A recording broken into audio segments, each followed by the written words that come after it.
Don't stop.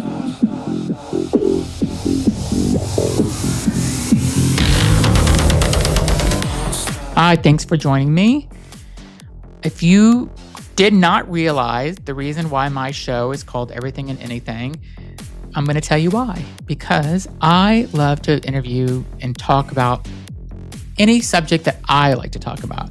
There's so many different things that interest me, and I like talking about the paranormal stuff. I love to talk to people that can do healing. I love people that I want to do somebody that's been abducted by an alien. I love the missing person, like somebody that just like completely disappeared and you have no idea. They have no idea where they went. Not a child. I don't like talking about kids disappearing, but as an adult, I love those type of stories where one day they were there and the next day they're just completely vanished and nobody has no idea what happened to them. And not necessarily like they got murdered. I'm thinking like they just decided to disappear. They wanted to go off the grid and they just left, or something in the universe took them. And I've done a couple of stories like that, and I just love those type of stories. Cults are very interesting to me too. Just the fact that people's whole lives are sometimes run by these cults. But the reason why I love telling a cult story is because I love to talk about the people that survive the cults, that escape the cults, that get out of the cults. That's what I love to talk about. I love a person that has talked how they have changed their life around. And my guest today that I have, she's got such a great story. So she was part of the Moon family cult, and they have been in the news multiple times. There's a Netflix documentary or series about them. And her name is Jonghee Celeste. And she is such a survivor. And she was a little nervous coming onto the podcast because I don't think she's done podcasts until I asked her to do them. But she did a great job. And she got very emotional during this last interview. And she's in a great place in her life. She's converting to Judaism. She's got a boyfriend. She's a teacher. She just got her shit together. And I just really, really appreciate her as a person. And I left that interview just feeling so good when we ended because she has a good life now. She turned herself around. She was very strong. There was a point where she was going to commit suicide because she was so unhappy being a part of this cult. And she didn't, thank God. And she just really is a survivor. And those are the type of stories I like to tell people whenever they survive. They've gone through a tough time, possibly. They've had a shitty time, but now they are a survivor and they are living their full life to their full potential. And that's what I think Jonghee Celeste is doing. So enjoy this podcast. Let me know what you think. And hopefully we will find somebody in the future that you can listen to that has been abducted by aliens. And I know that's who I'm searching for. I also want to do some more missing people podcast. I interviewed this guy named Scott who had somebody that he knew or knew somebody, and the person was 14 years old and got up from doing a Ouija board and walked out at 14 years old, walked out the front door, and they never found her. Those are the type of stories I think are interesting. Like, where did this person go? She just got up because of the Ouija board and just like left, and nobody has any idea where she's at. So I just love those kind of unsolved crime stories, I guess is what you call it for. I don't love it that she was 14, but I love it that she just like got up and left and like, who knows where she went? Where do you go at 14 years old? Like you can't support yourself. So like, did she just disappear? And I want to hear what people's theories are about when these people disappear or where do they think they went? So enjoy this podcast, leave a message, and learn more about the Moonies family cult. Thanks for listening. Hi, thanks for joining me on the Everything and Anything and a Bit Gay podcast. Today I have a guest who I'm so excited for you to learn about. Her name is Jonghee Celeste. She is part of a cult. and we're going to talk about her life growing up in the cult, and she's going to give us all these details about it. So welcome to my show. Hi, thank you so much, Zai, for having me on. So tell me how you grew up. Your family, basically, you grew up in the cult when you were born. Is that correct? Yes. I was raised in, I'm no longer part of this cult. I kind of took my step back around the age of 15. And me and my 5 sisters, none of us are involved in any way. My parents still very much are. And they've even converted some of our family members. Really? So that's kind of interesting. So I was raised in what used to be a very well-known cult called the Moonies, which was started by the Reverend Sun Myung Moon, a Korean man, and the cult was established in 1954. And basically, the whole claim was that he was the second coming of Christ. And did you ever meet him? Well, they used to have an estate up in Westchester, Terrytown, I guess, actually. Yeah. And so we would go there, and he would be there, and like they own the property, and he would kind of come and go. So like I had like some brief passings with him, but like I never like got to officially meet him or anything. And it was like a thing for like if he like was walking up the aisle, that you would try to reach out and touch his clothes because then you would touch Christ. Gotcha. And which is pretty wild. So there were some. What they're most known for is their mass weddings. And my parents did this, but not in one of the, and like they did this like Madison Square Garden a couple of times. I heard about this. Yeah, they've done this and that, and I that was actually the first wedding I ever went to. Oh, really?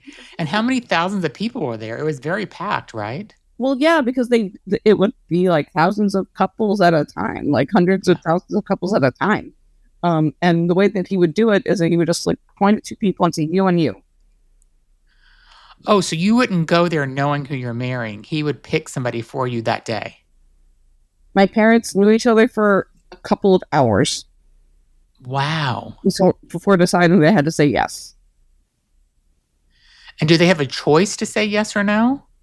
To some extent, yes. Like they give you a little time to like go talk to the person. But then if you say no, you're kind of become a pariah. Got it. And also a lot of these broke off pretty quickly. And so your parents got married. They were both part of the cult, and they were chosen to be married. And then they got married, and then they started having children, basically. Well, yeah, you only end up with 5 daughters if you really want to have a son. Like, say that one more time. I said, you only end up with 5 daughters if you really want to have a son. Okay, got it. So that's why I have 4 sisters. Yeah. So. And what's your living conditions like whenever you're growing up? Are you living just with your family, your siblings, and your mom and dad? Or is there other people that are living with you? So my mother is Italian American. Mm-hmm. Her parents were like super from Italy.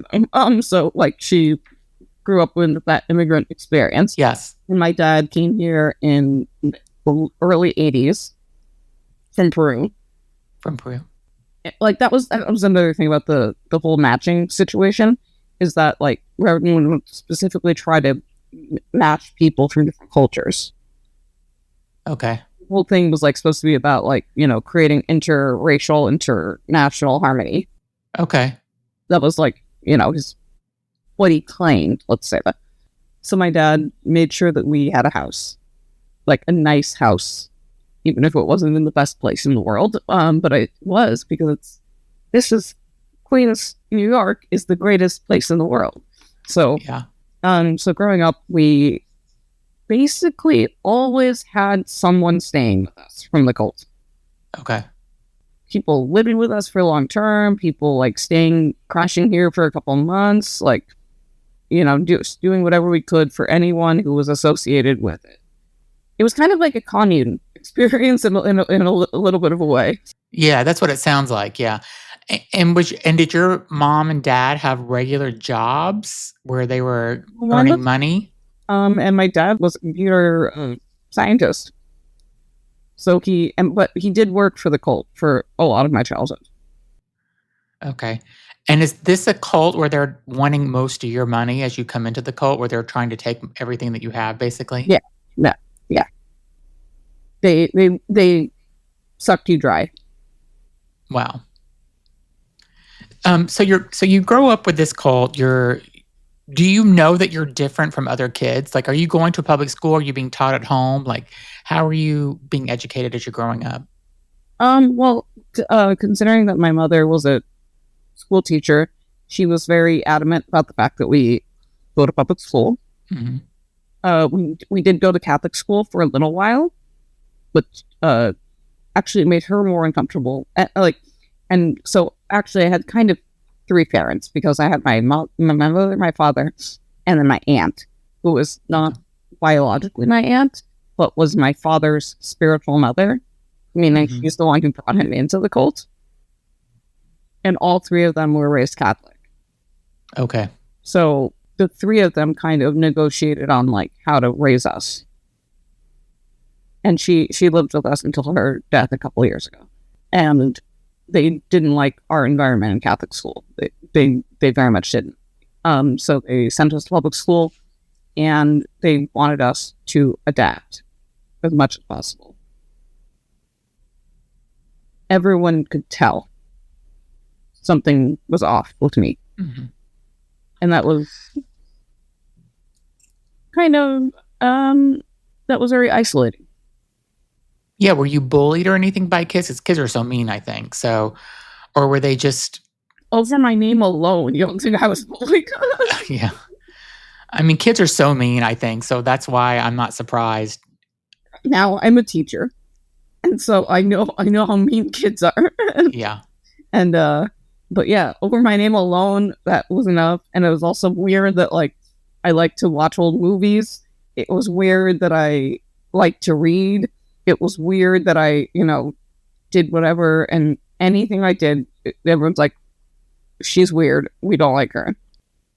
And were your siblings kind of sticking up for you as you were going through school together? Were you guys kind of banding together in some way? Well, my older sister, eventually when I ended up going to high school with her, she was my superhero. She did everything she could to like get me on the map with like all the cool teachers and to introduce me to her friends and like proudly display me. I think she's part of the reason that I ended up like getting so much traction in terms of like my theater life, like because that's what I do. I do theater. And my immediate younger sister, she just was like, she was prettier than me. So she just kind of was always like the cool girl. And she's very demure. And so it's like she just kind of got by. Yeah. Two younger ones, and like it was just like there was too much of an age gap for that to be an effect. So, what was a typical day like? Like, what made it so different being part of this cult as you were growing up with your siblings? I mean, yes, that your parents were in an arranged marriage. That's not normal in today's society, at least in the United States. And also, giving most of your possessions and money to the, Reverend Moon. That's not normal either. But like, what other things that were not normal as you were growing up compared to today's society? Well, we had to get up at 5:30 every morning to do kandake. What's that? That was like a prayer like thing. Okay. So first of all, we'd have to bow to the pictures of the Reverend Moon and his wife, Mm-hmm. and then we'd have to do readings. And we had to do this at 5:30 in the morning. Even before school, like it didn't matter if it was a school day or not. Like, and then you'd have to discuss the readings. Mm. And at least thankfully my parents like found like a children friendly version. Mm-hmm. Like lets you, like, at the end, like, it gave you, like, a movie recommendation. And I don't know if they know that this, like, just kind of also fed into my movie obsession that I already had. Yeah. Because I had horrible insomnia, so I'd basically be up all night anyway. And it would suggest different movies and stuff that would be like, this will teach your child the purpose of this, like, suggestion. And it was, so we had to do that. And then there comes the very, very, like, extreme, considering the allegations that have since come out about Rock and Moon, kind of the things about not having sex ever. Oh, so you're not ever supposed to have sex?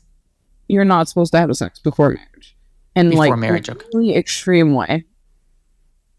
Tell me, like, what is that?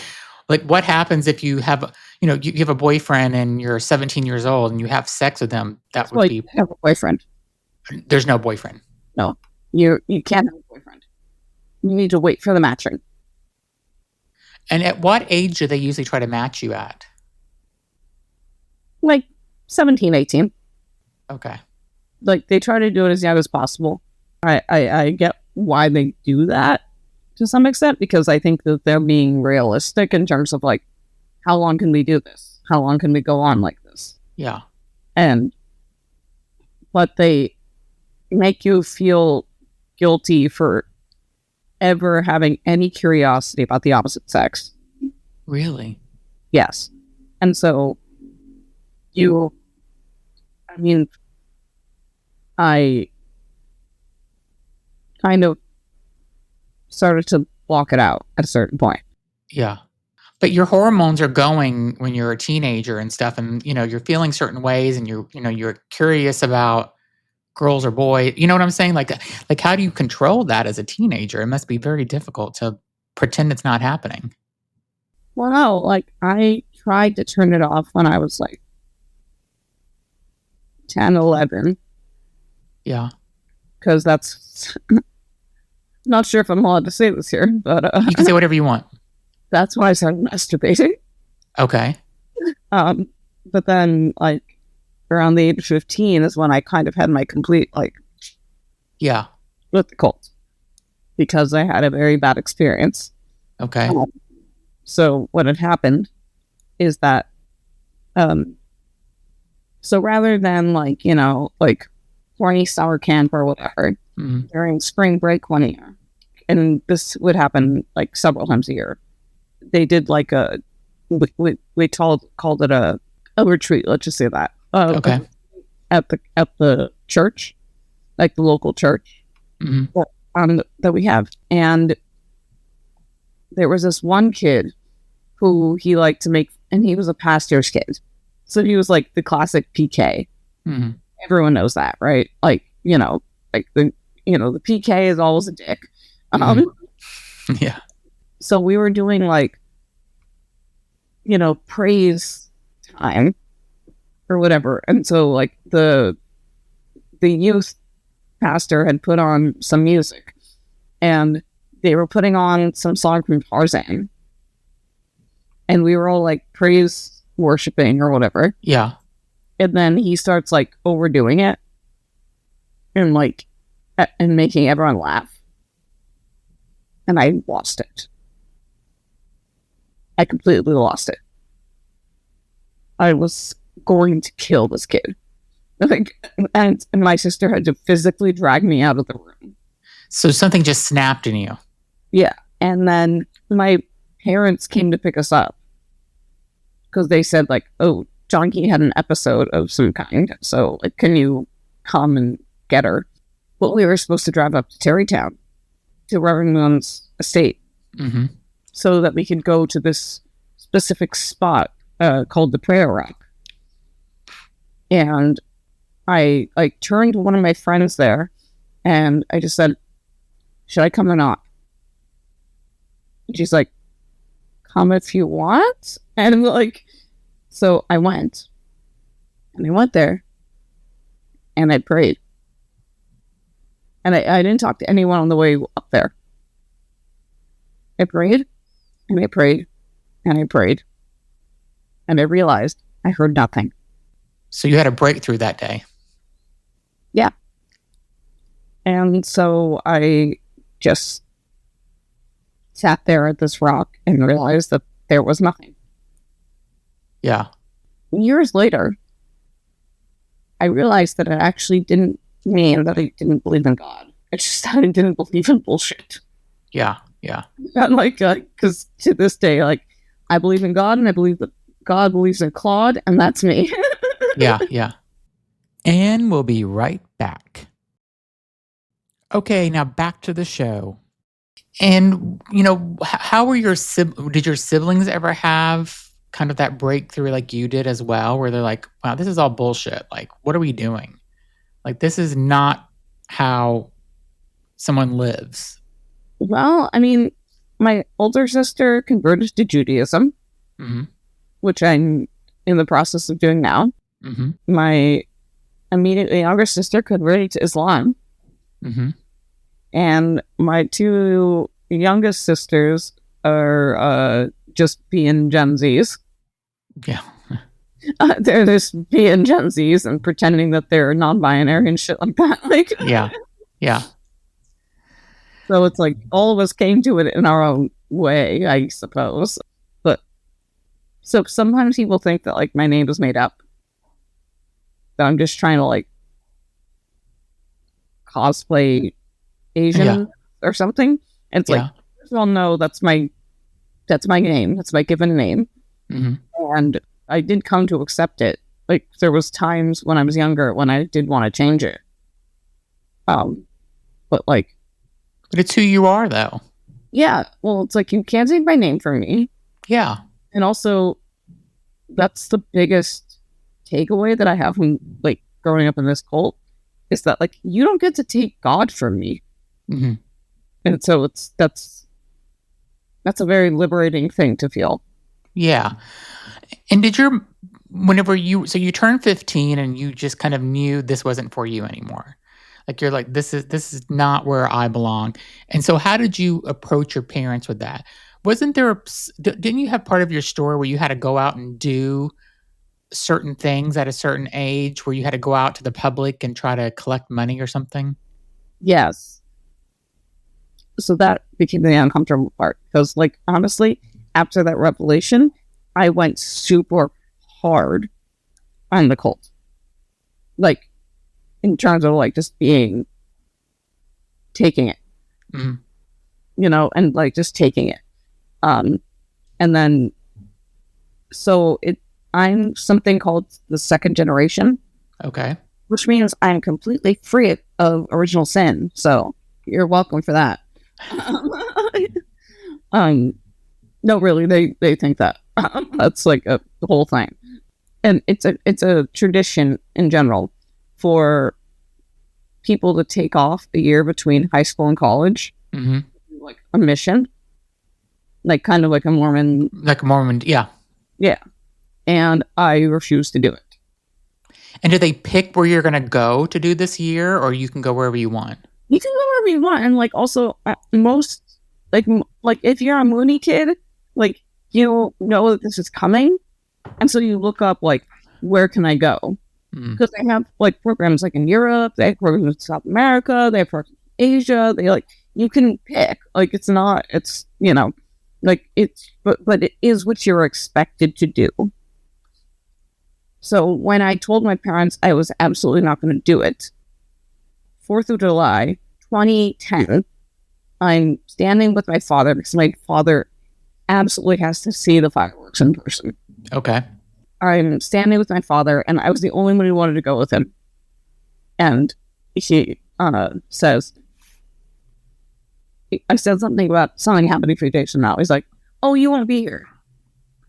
I'm like, "What are you talking about?" And he's like, "Oh, yeah, you're going to Guatemala in 3 days." And I was like, "What?"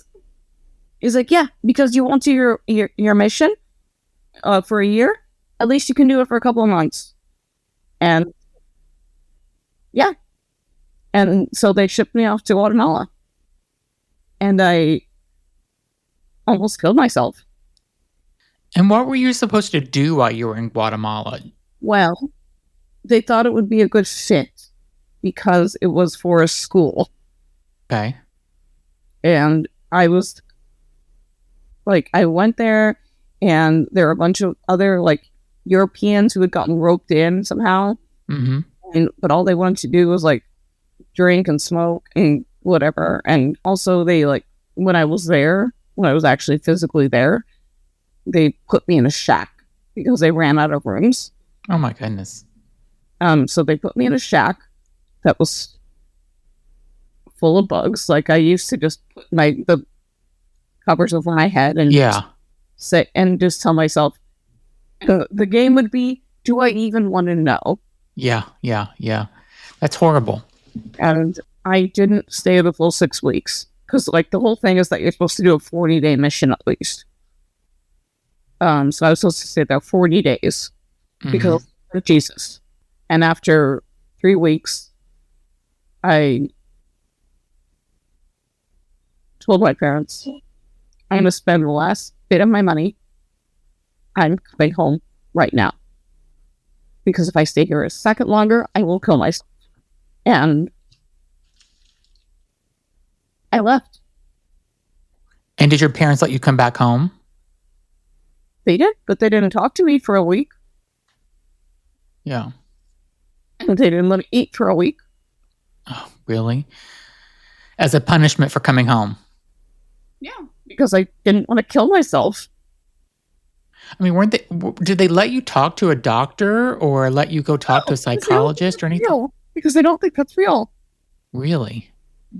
I mean, like, same thing, like, I mean, I think the reason, like, I'm not sure about my father, but the reason my mother is so sensitive about this is because her mother she was in a psychiatric hospital. She was mentally ill. Yeah, and like they said it was schizophrenia, but like that's what they call everything those days. Yeah. So yeah, her mother was mentally ill, and so she's very sensitive and doesn't like to think that it affects us. Yeah, I mean it can affect anybody, you know. I mean, if you have those if you're thinking about that you want to harm yourself or kill yourself, that's what the purpose of going to the psychologist is. I can't believe that they didn't. I mean, it's another world that I'm not, I have no idea about, but I just can't believe that they didn't want to take it seriously. I wasn't diagnosed with bipolar for another like 2 years. And then when you told them you were diagnosed as bipolar, did it bullshit? And they still really? I think it's bullshit. It's more than 15 years later, and they still think it's bullshit. I'm so sorry that happened. God heal me. Yeah. So when you came back, you were there for a week where they didn't talk to you. You weren't eating for a week. And what happened next in your life? Did you want to leave? Did you try to leave? I went to college. Okay. Because that's what I told them. Because that's the reason they were so mad at me, is because I was trying to skip my gap year and I wanted to just go to college. Okay, so you went to college and did that, and that helped put you in the real world at that point, right? Because did you go away, or were at home living going to college? I was away, yeah, but I was close by. Like I was like 2 hours away. Okay, but at least you didn't have to live there every day with them, right? So no, and like I never told them this. I did get accepted into Columbia. I could have gone there, but I didn't want to live at home. Yeah. Okay. Wow. That's why I had to go to Pennsylvania. Yeah. I mean, I see why you wouldn't want to go to Columbia, because who would want to be at home with that? You need to. Wow. So when you went to college is kind of whenever your life started getting better and you were able to figure out who you really were and not part of this cult anymore. Is that accurate? Yes. I mean, like, even high school helped with that. Like, just, I mean, it was like half the way. Yeah. Like, I discovered that I'm an artist, like in a very big way. Like, I loved doing my jazz, and I loved making theater. Mm-hmm. I loved movies, and I loved all these other things. And when I went to college, I initially was supposed to be a history major. And I ended up being a theater and music major, which makes me the most useless person alive. But it's what I think I'm meant to do. Yeah. And I like that. When it was really such a blessing.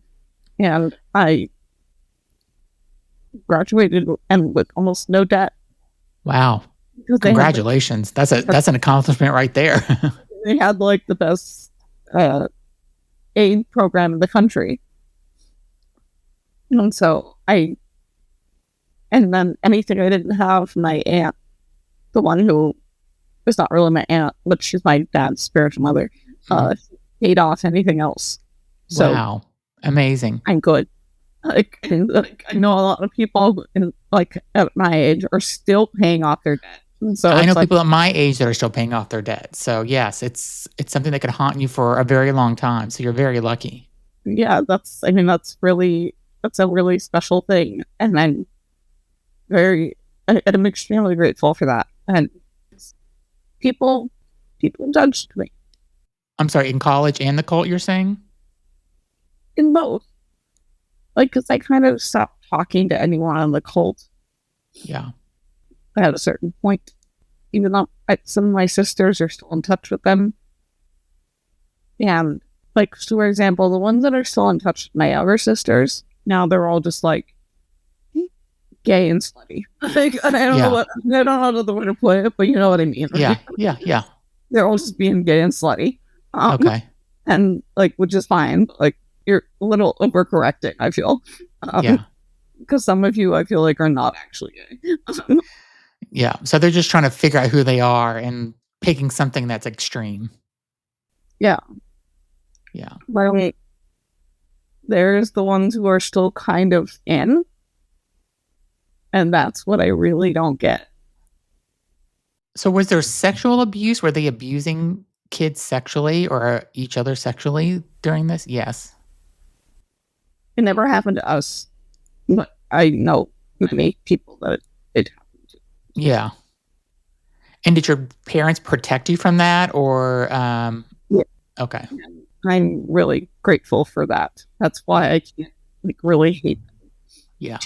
I'm because they made sure that never happened for us, and they never. There was this whole concept of gift children. Mm-hmm.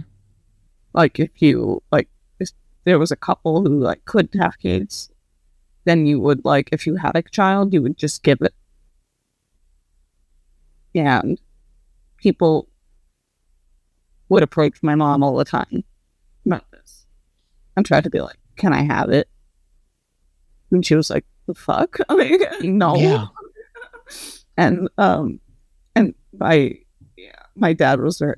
And also, my dad was actually kind of a maverick. Back in the day when he was, working the streets, I suppose. Then they would have this thing about oh, you can't have a car, and you can't wear jeans. And he's like, "I'm going to buy the biggest fucking car. I'm going to buy all the jeans," and he did. Well, what are they expecting to wear? Dress pants or khakis or something? Is that what? They kind of wanted to look like Mormon missionaries. Got it. Okay. So it's but yeah. So my dad would my dad bought a bunch of jeans, and he bought a car, and he's like, "I don't care what you motherfuckers think. I'm going to do this." And so they always were ones to kind of break their rules. So honestly, if anything, I was kind of given the easy side of the road. And what about your younger sisters? Obviously, have rebelled in a different way, but were any of you ever almost chosen to have to be selected to be with somebody to get married, or Were you all able to avoid that? Okay, so actually, my older sister, because I'm second of 5, Okay. she told my parents that she would only go on like the mission thing if they would start the matching process for her. Because like this was, so Southern Leon didn't die until I want to say 2012, but before then, they had become a thing where like parents were supposed to do the matching. Okay. And so she said, I'll only go if you start doing the matching process for me.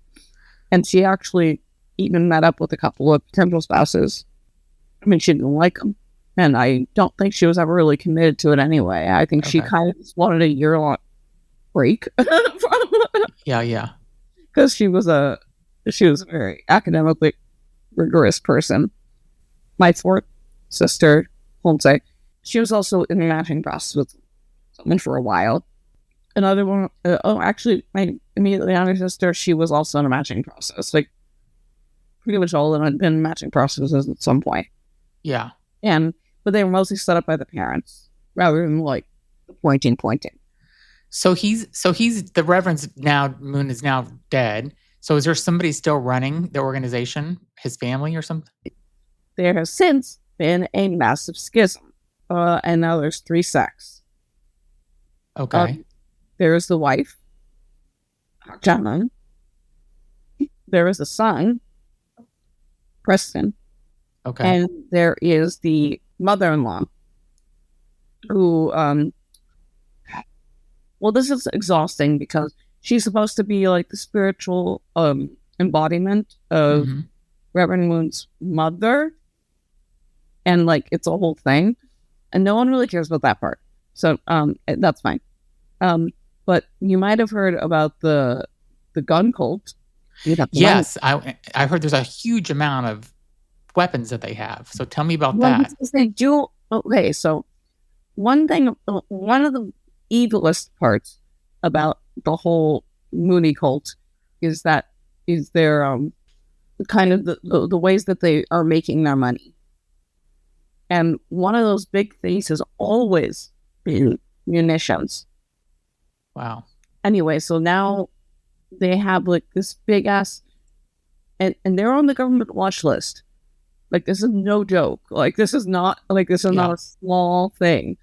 They have this like little compound in Pennsylvania, and when my parents are here, they always go. They and basically they're just like, guns represent like our freedom and stuff or something. Yeah. And they all have AR-15s and say that that's a sign of God. So you think they're planning something big one day to like, I mean, obviously there sounds like they're anti-government. So. Years ago, I don't know if this was this year or last year, a couple of years ago, they literally closed down all the schools because they had some like rally. Wow. And it's like, that's not how God works. And then, so there's a schism between the mother, the son, and the mother-in-law. Mm-hmm. And so they all slam stuff at each other every day. And it's crazy. And honestly, most of the people I know who grew up in like, so again, I'm second gen. Mm-hmm. Which means, and there's not a lot of third gen, and there's definitely not a lot of fourth gen, but most people are out. And it shows, and I don't feel bad. Because, like, to peddle this to people, to, like, for kids to understand that, like, oh, this is why mom didn't have money. I'm sure you've heard about the guy who killed the Prime Minister of Japan. Oh, yes, I did. That was a Mooney. It was because he accepted money from the Moonies. And I see. Who had like sucked his mom's wealth dry. Like, they have no shame in terms of that. And it's It's sick. It's sick. And we'll be right back. Okay, now back to the show. So they take money away from a family and then they don't care what happens to the family afterwards. They don't care if they're starving, whatever. They just want whatever they can get. Yeah. I mean, I know a lot of people who like again, my parents were not as gullible.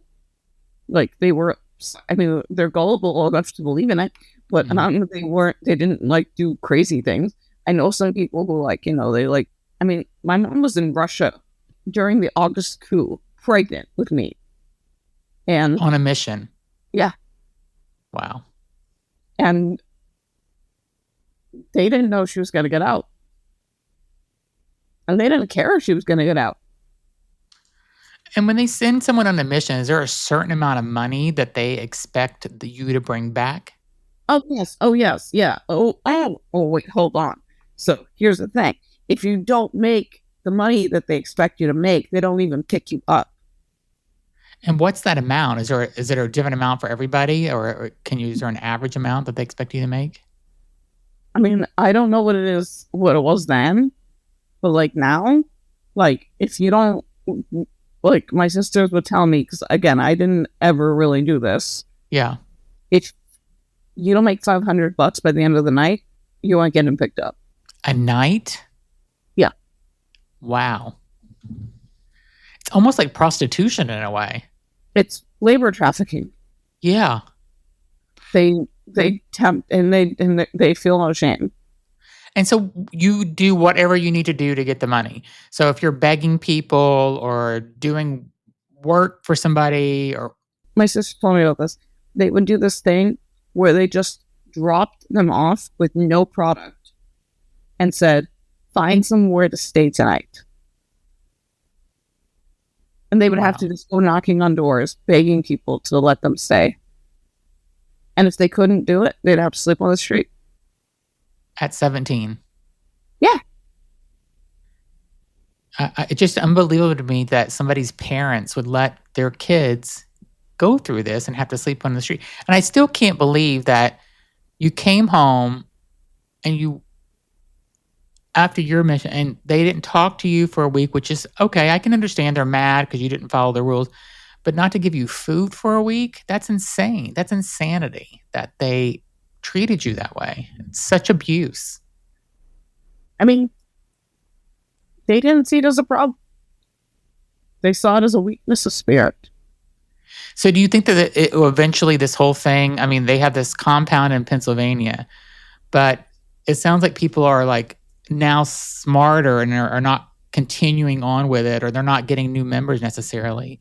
So do you think it will eventually fizzle out, this cult, or do you think it's something that they'll keep going with their family and try to start it up again with other people and stuff? So, I mean, if they're making money, I can't see them walking away from it. I think it's going to go. You do? Unfortunately, yes. Like, I think it's just going to keep happening. And especially because they're so rich. Like, the Moon family is so rich. Yeah. If you haven't, you have to watch the Netflix doc about it, because it's kind of crazy. But how much money do they need? Like, what do they keep? What? Like, it's insane. Like, I guess once you're rich, you just want to keep getting more and more. Bajillionaires. Yeah. Like, it doesn't stop. I will watch the Netflix documentary. I'm going to watch it this weekend. Yeah, unfortunately, I think at this point, it's a little unstoppable. Yeah. Because it's not even funded by people anymore. It's funded by money. So, yeah, that kind of sucks. But that's the reality. I mean, I'm surprised the government hasn't gone in since they have all this. Wow. And also, Sun Moon crowned himself as king at the Senate. Oh. Like, he did this in like 2000 or 2003 or something like that. Like he literally put a crown on himself and said, I am the king of the world. And what was the reaction when he did that? there were a bunch of Senate people and Congress people and whatever the hell else, and they all clapped. So bizarre. It's a very weird thing, like the hold he had on people and continues to have even after being dead for 10 years. So just to kind of confirm, the whole religion was really, he wanted everybody to worship him, right? He was the God in this scenario. Well, he's the second coming of Christ. Second coming of Christ, okay. And people just accepted this. They just... A lot of people did. Like, it's bigger than Scientology. Yeah. I mean, it sounds much worse than Scientology. It's a lot worse than Scientology, and it's bigger and it's more insidious. Yeah. So tell me what your life is like today. I feel like you have a more, you're into theater, you're teaching, like you have a normal life. You have a boyfriend also, is that correct? Yes. So you've ended up surviving this trauma. You've ended up, doing really much better for yourself than probably another person could have after going through this. Like, do you ever stop and think that for a minute about how lucky you are that you were able to turn around and have a good life? Of course.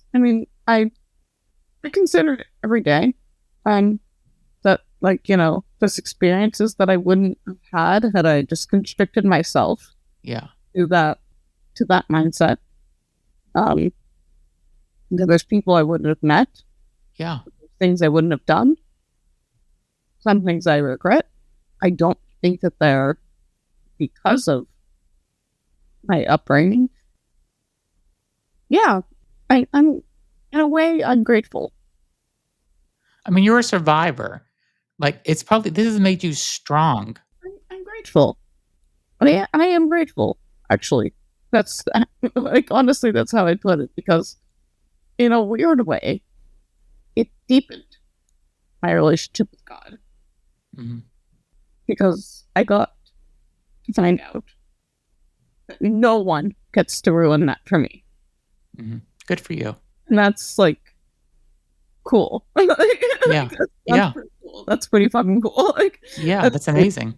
That I don't need reassurance that I believe in God, because someone tried to take that away from me my entire life. Mm-hmm.